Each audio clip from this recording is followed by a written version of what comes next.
I'm Jopaz, and I realized I haven't shared my story yet. I just wanted to talk about how I got my results, why I had to take IELTS, and where I was before that. I used to be a full-time teacher. I started teaching in 2014.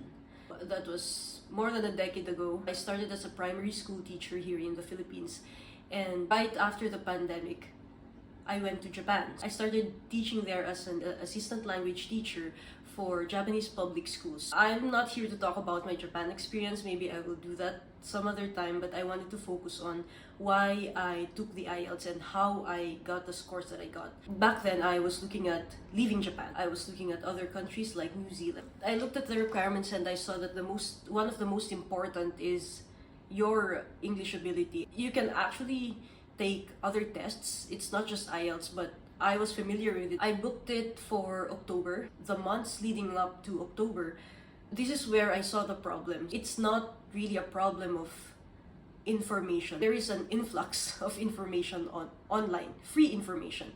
And the actual problem was filtering all of that and getting through all the unnecessary, misleading, even wrong resources to actually study for IELTS. Now, my biggest advantage is that I am a teacher, but not to say that I didn't waste time looking at all these resources. I did waste time. I wasted so much time on YouTube, and I also read so many blogs. I've watched vlogs. I mean, that's okay. At first, when you want to be familiar with what you should do, that's fine if you stick to 1, 2, or 3 videos.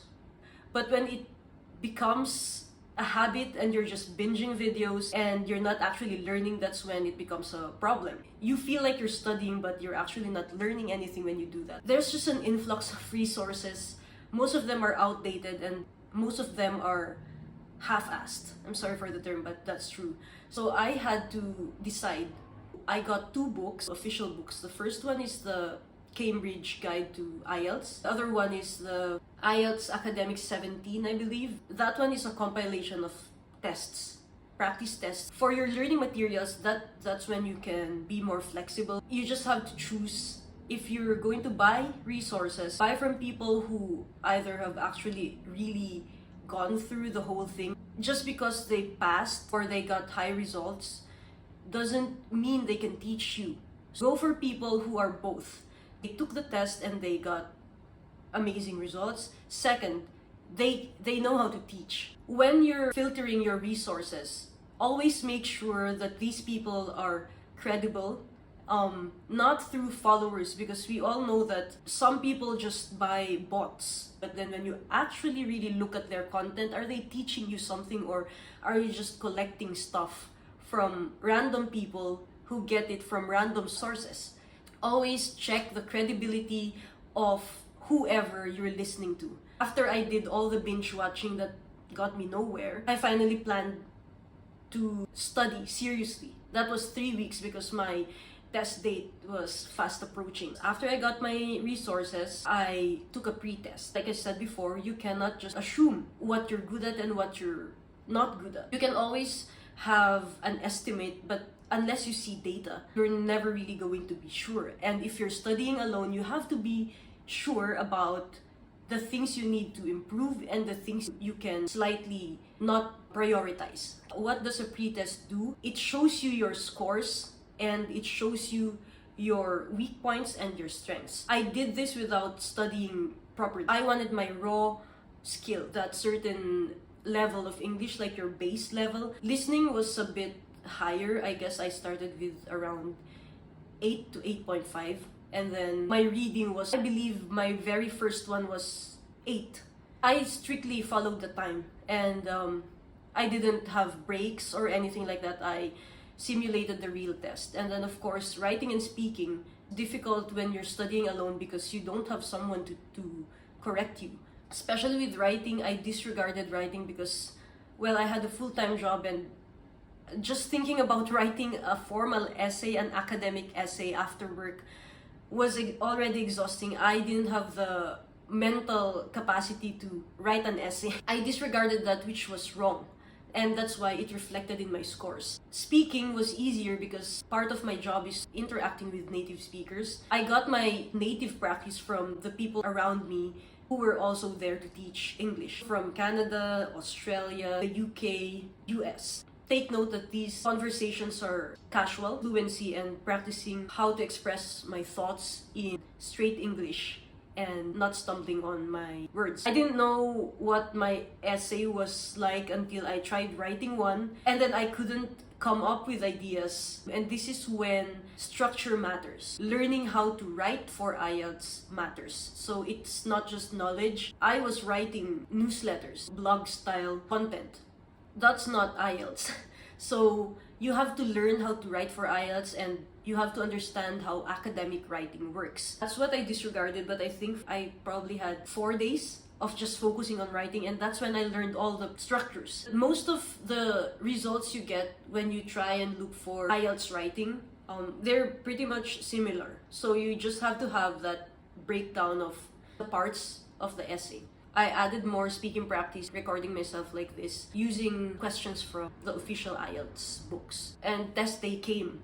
I went to Tokyo. I did that all in one day, listening, reading, and writing in the morning, and then I was scheduled for my speaking test in the evening.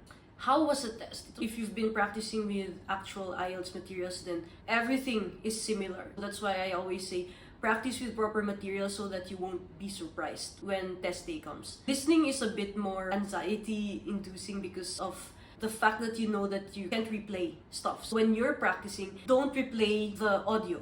Just go with what you hear. If you always find that you're not catching the conversations or the context or the answers, then that means you need more practice with listening. The third part is easier because there's just one person talking and you're looking at the whole script. The mid part with the dialogue, that's challenging because you have to understand what they're talking about and then not fall for the traps. And reading, what I did was to go through it as quickly as I could, not rushing, but just going through it as quickly as I could. I had so much time to go back and check my answers. Writing, start with a structure. If you don't have a structure, that is a complete waste of time. You have to practice with structure. Try to write and finish your essay and then just check after if you still have time. It was challenging for me, and it's also the pressure of being there and taking the test that messes with your headspace. Practicing at home is still less stressful than being there and doing it on the actual day. You have to be prepared for that, and you have to give yourself leeway to relax before you start conceptualizing. Speaking was interesting. I told some of our students that when it comes to the speaking test, the examiner won't actually talk to you and have a conversation about the topics, because they're there to listen and to give you prompts and to ask you questions. So it's just you expressing your thoughts the best way you can. Just think of them like a friend, because they're not there to tell you what you're doing wrong. They're there to gauge your English skills. You can clarify if you genuinely did not understand the question. I clarified something and it was fine. Clarify before thinking about your answer, because if you heard wrong and you're completely off topic, then that's gonna work against you. Be honest if you didn't hear them properly. My results, I didn't really expect anything apart from the scores that I needed, and I was so surprised and so happy. I got an 8.5 in listening, 9 for reading, writing 7.5, and speaking 8.5. For that short span of cramming that in 3 weeks, I'm really proud of what I've achieved. It's funny because I never really thought of being a mentor or an IELTS coach. That was never in my plans. This IELTS thing just came from nowhere. I just had to take the test, and then eventually I thought, you know what? I had so much trouble looking for reliable resources. I just feel like I can help people because I've been there. And since I'm already a teacher, I thought learning should be progressive. IELTS is a standardized test, but you know, people study differently now. I've had the opportunity to work with some of our students, and it feels amazing to be able to help them go from 5.5 to even 6, because in a short span, it's such an achievement. I really think people just need the proper guidance. You have so much info out there that if you don't have someone actually teaching you the skills, you're going to waste so much time. You're on a time limit unless you're not so you can take time studying, but you're on a time limit if you need to work abroad or you need to study abroad. And IELTS is just one part of your whole moving overseas process. I understand that because together with the rest of the requirements I needed, I had a full-time job, and then I needed to do interviews, and then there's IELTS. If I just found a person trying to help and teach me how to take the test and give me the resources that I needed so I don't need to scroll through random videos on YouTube, I would have just paid for that person to give me more time, give me the proper guidance and the structure and the blueprint to go from I don't know what to do to these are my results and I can finally move abroad. That's what I'm trying to do now. We are creating materials and resources that we believe will help you. I always value the quality of knowledge that I give. I always say that we are not for everyone because not everyone wants proper education. They just want to get it over with. And if you're that type of person, then we are not a match made in heaven. I value patience, hard work, quality, your genuine interest to learn, not only to teach you IELTS, but to give you advice about moving abroad, because I've already been there. That's my journey, and if you're watching this and you still feel stuck, or you've been trying but your dreams are starting to feel impossible, you still have a way out, okay? You just need to find someone who genuinely wants to teach you, and someone who knows how to teach you, and someone who knows what you're going through. It's still possible. Don't give up on your dream just because you cannot pass IELTS. This is what I say all the time. If you don't change something in your study patterns or your study routines, your results will not change. So change something. What have you been doing? If that hasn't been working, then that means you have to change something. Change your study routine, then you can expect changes in your results. But if you keep doing the same things over and over, of course you'll have the same results. And in the same way, stop practicing the things you've already mastered. It's good for your ego, it's good for your confidence, it makes you feel like you're so smart. But let go of the things that you already know and start working on your weaknesses, because they're more important than going through your strengths over and over again. If you know us, you know that we have an all-in-one preparation kit. You can go to our website to check what's inside.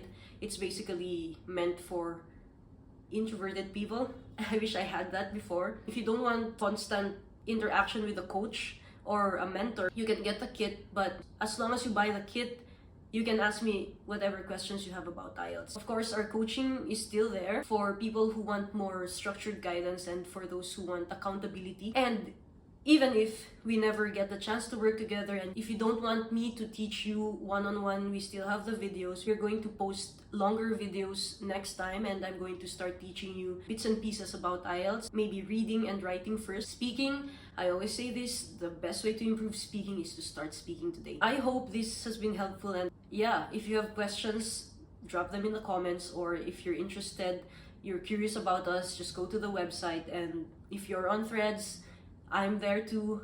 You can also see me sometimes reposting my personal brand there. That's not IELTS related, but it's more of art and creativity related, because I also post guitar covers. If you love Taylor Swift, connect, okay? So yeah, thanks, and I'll see you next time. Bye.